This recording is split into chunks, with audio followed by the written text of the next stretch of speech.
Imaginez la scène, chers amis. Nous sommes à Asgard, la citadelle scintillante des dieux nordiques. Odin, le père de tout, préside la table. Thor, son fils, rit à gorge déployée. Pourtant, dans l'ombre, un sourire se dessine.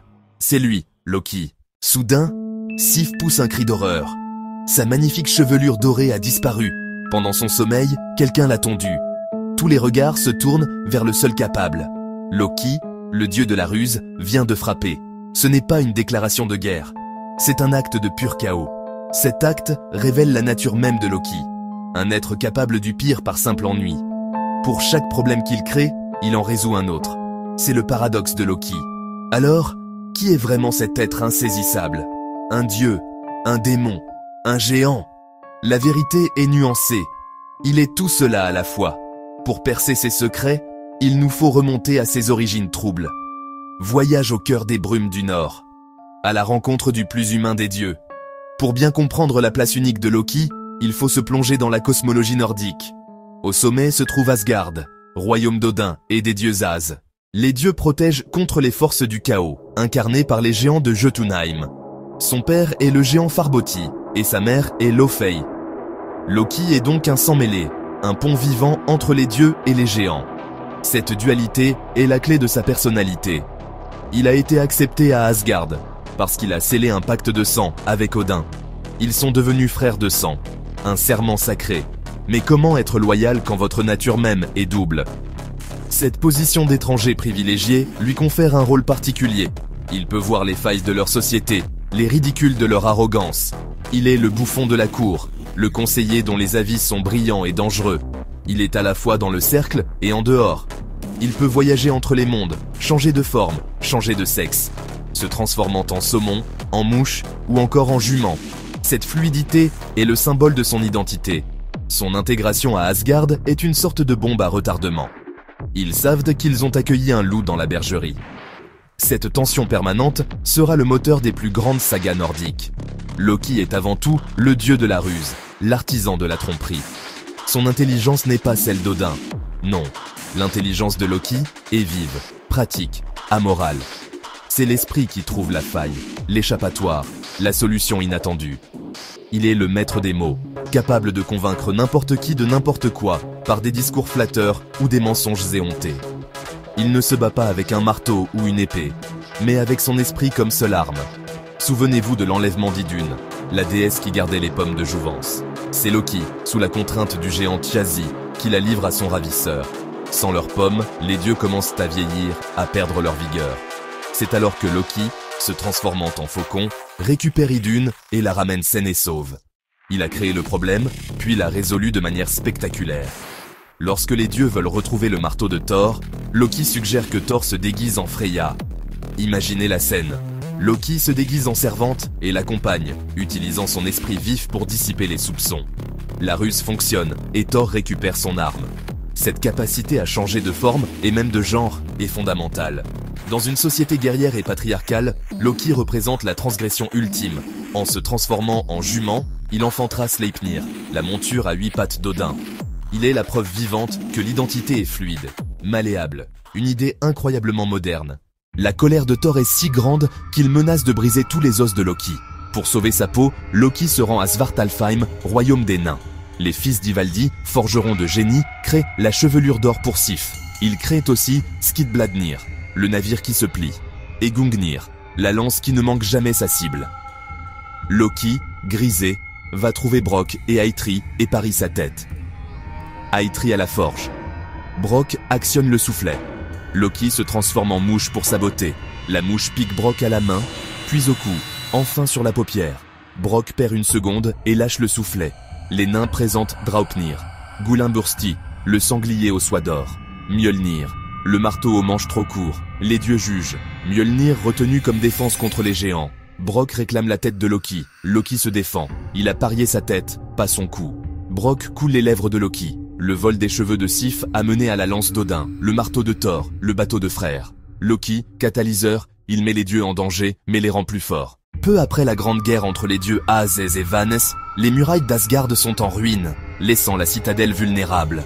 C'est alors qu'un bâtisseur inconnu se présente et propose un marché incroyable. Il reconstruira les fortifications en 3 semestres, mais son prix est exorbitant. Il demande le soleil, la lune et la main de Freya. Les dieux sont outrés.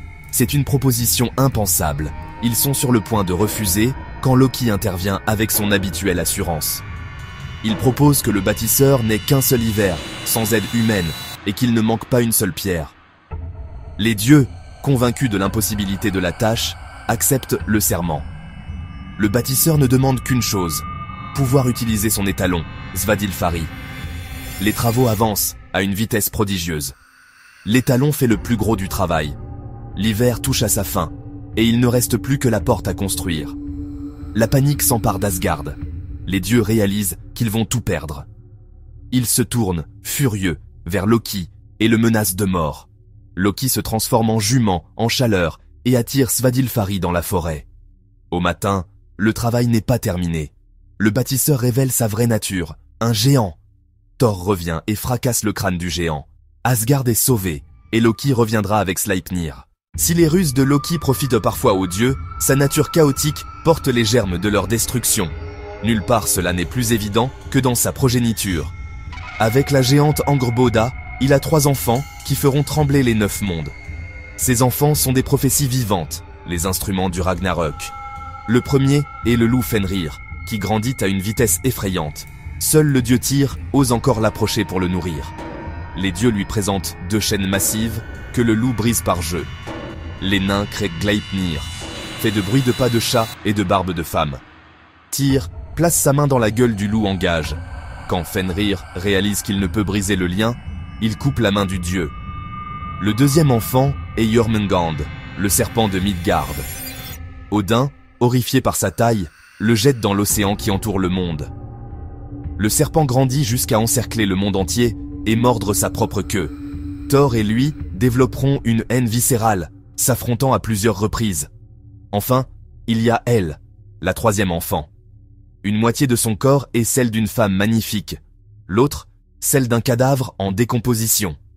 Odin la bannit dans Niflheim et lui donne autorité sur tous ceux qui meuraient de maladie. Ses 3 enfants, le loup enchaîné, le serpent qui ceinture le monde et la reine des morts, sont les plus grandes menaces pour les dieux. Ils sont le fruit de Loki, son héritage de chaos. De toutes les trahisons de Loki, aucune n'est plus terrible que celle qui conduit à la mort de Baldr. Baldr, fils d'Odin et de Frigg, est le dieu de la lumière, la beauté, la pureté. Un jour, Baldr fait des cauchemars qui prédisent sa mort. Frigg parcourt les 9 mondes et fait jurer à chaque chose de ne pas blesser Baldr. Elle oublie une jeune pousse de gui. Les dieux célèbrent en lui l'encens des objets. Rien ne peut le blesser. Tous rient, sauf Loki. Loki, jaloux, laisse sa nature destructrice prendre le dessus. Déguisé en vieille femme, il trompe Frigg et découvre le secret. Loki façonne une flèche de gui. Il voit Œdre, seul et triste, et s'approche. Pourquoi ne lances-tu rien ? Je suis aveugle et sans arme. Loki place la flèche dans sa main et guide son bras. Œdre lance. La flèche transperce Baldr. Baldr s'effondre, mort. Silence et horreur. Point de non-retour. La mort de Baldr annonce le Ragnarök. Les dieux tentent de ramener Baldr, mais Loki fait échouer la tentative. Loki est capturé, enchaîné. Un serpent venimeux goûte son poison sur lui. Il attend, torturé, jusqu'à la bataille finale. Au terme de ce voyage, que nous reste-t-il de Loki ? Bien plus qu'un simple dieu du mal. Loki est le trickster, cet archétype universel. Coyote chez les Amérindiens, Anansi en Afrique. Il est celui qui, par sa transgression, révèle les failles et hypocrisies de l'ordre établi. Loki nous enseigne que le chaos est un moteur de changement. Ses actions forcent les dieux à s'adapter, à devenir plus forts. Par ses trahisons, il teste les limites de leur pardon et de leur cohésion. Sa présence maintient l'univers en mouvement, le poussant vers sa fin, mais aussi sa renaissance. Il est un miroir tendu à l'humanité. Qui n'a jamais ressenti ce mélange de loyauté et de ressentiment ? Loki incarne la dualité qui sommeille en chacun, la capacité à construire et détruire, à aider et trahir, à aimer et haïr. Il nous fascine parce que nous reconnaissons en lui nos propres ambiguïtés, nos impulsions contradictoires.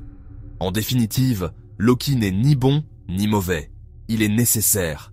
Les anciens Scandinaves ont compris qu'on ne peut éliminer le chaos, Il faut vivre avec, le contenir, parfois l'utiliser. La véritable histoire de Loki n'est pas celle d'un méchant, mais celle de la complexité irréductible du monde et de la nature humaine. C'est l'histoire d'une étincelle de chaos indispensable, sans laquelle la lumière de l'ordre ne pourrait briller aussi intensément. Un secret d'histoire qui continue, aujourd'hui encore, de nous interroger.